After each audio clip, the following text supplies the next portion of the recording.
कहते हैं जो भगवान को हमेशा याद रखता है, उसको संसार कभी नहीं भुला सकता। आज का जो प्रसंग है वो ये है कि 2 साधु थे जो मथुरा से वो बरसाना जा रहे थे राधा रानी के दर्शन करने। तो वो अपने यहाँ से निकले मथुरा से पैदल-पैदल सुबह और शाम तक जो है वो बरसाना पहुँचे। अब रास्ते में जब वो बरसाना पहुँचे तो मन में उनके ये भाव आया कि भई हम तो मथुरा से आ रहे हैं और श्री जी के दर्शन करने आ रहे हैं, राधा रानी के दर्शन करने आ रहे हैं, तो हम जो हैं वो तो राधा रानी के मेहमान हुए। ऐसे ही मज़ाक में अपनी बात कर रहे थे कि हम राधा रानी के मेहमान हैं और राधा रानी के दर्शन करने आ रहे हैं। इसलिए जो है हम वो जो है यहाँ पर भिक्षा नहीं माँगेंगे। अब दूसरे साधु ने जब ये सुना तो वो बोला हाँ, ये बात तो सही है। जब हम यहाँ कृष्ण जी की नगरी से आ रहे हैं और राधा रानी के दर्शन करने आ रहे हैं, तो हम तो मेहमान हैं, हम भिक्षा नहीं माँगेंगे। बस, अब ये विचार करके इन्होंने तय कर लिया। अब जब वो मंदिर पहुँचते हैं, तो जब मंदिर के पट खुलते हैं, तो वो मंदिर में राधा रानी के दर्शन करते हैं। बहुत आनंद लेते हैं, भजन गाते हैं, कीर्तन करते हैं और उसके बाद वो रात हो जाती है, लेकिन उनके भोजन की कोई व्यवस्था नहीं होती है। उन्होंने सोचा था कि जो अपने आप मिल जाएगा, वो खा लेंगे, लेकिन भिक्षा नहीं माँगेंगे। अब वो रात हो जाती है, तो बोले कि जैसी राधा रानी की इच्छा और वो अपना अ, बिछाते हैं और सो जाते हैं। अब इधर पंडित जी जो हैं, पूरा मंदिर को व्यवस्थित करके और पूरा पट बंद करके जब घर जाते हैं, तो वो अपना आराम करने लगते हैं। उधर राधा रानी जो हैं, उन पंडित जी को स्वप्न देती हैं और ये कहती हैं कि तुम यहाँ आराम से सो रहे हो और हमारे मेहमान जो हैं, वो आज भूखे सो गए।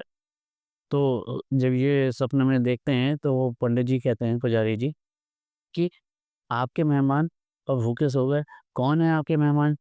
कोई भी मेहमान नहीं है।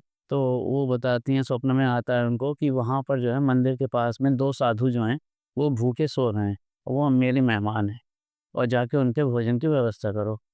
तो ये सब सुन के वो जैसे ही उनकी आँख खुलती है पुजारी जी की, तो वो रात का टाइम होता है, तो अपनी चादर लपेट के और जाते हैं मंदिर के पास। तो क्या देखते हैं कि 2 साधु जो हैं, वो सो रहे हैं, मंदिर की सीढ़ियों के पास में सो रहे हैं।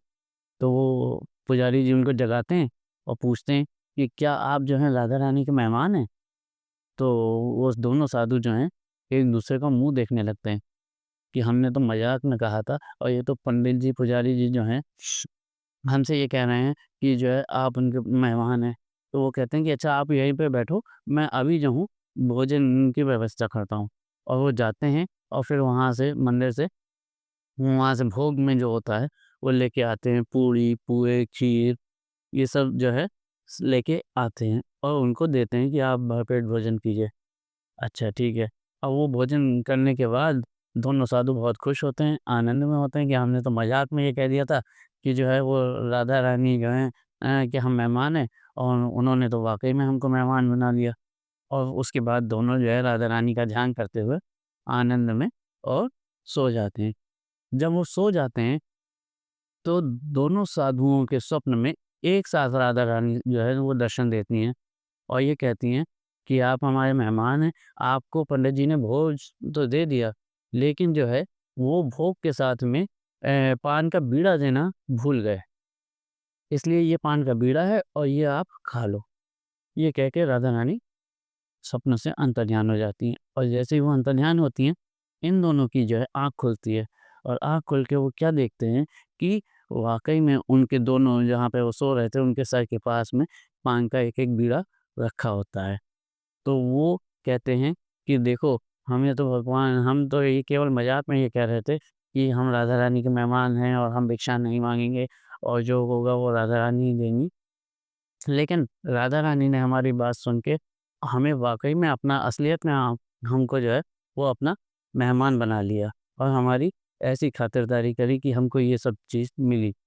तो कहानी बहुत छोटी-सी है, लेकिन उसका जो उद्देश्य वो है, वो ये है कि हमें जो है हमेशा अपने भगवान पे विश्वास रखना चाहिए। क्यों? क्योंकि जो वो करते हैं, वो हमारे लिए बहुत उत्तम होता है। कभी-कभी हम उनकी बातों को नहीं समझ पाते, लेकिन अगर हम सच्चे मन से उनका ध्यान करते हैं, उनका पूजा करते हैं, तो वो और तो फिर हम मज़ाक में भी जो कहते हैं, भगवान हमारी उस मज़ाक की बात को भी जो है, वो सही कर देते हैं और हमारी लाज रखते हैं। इसलिए हमेशा भगवान की जय जयकार कीजिए, भगवान का ध्यान कीजिए और राधे राधे कहते रहिए। इसी तरीके की वीडियो को देखते रहिए और मैं आगे भी जो हूँ ऐसे सुंदर-सुंदर, अच्छे-अच्छे प्रसंग जो हैं वो आप लोगों के लिए लाता रहूँगा। तब तक के लिए राधे राधे।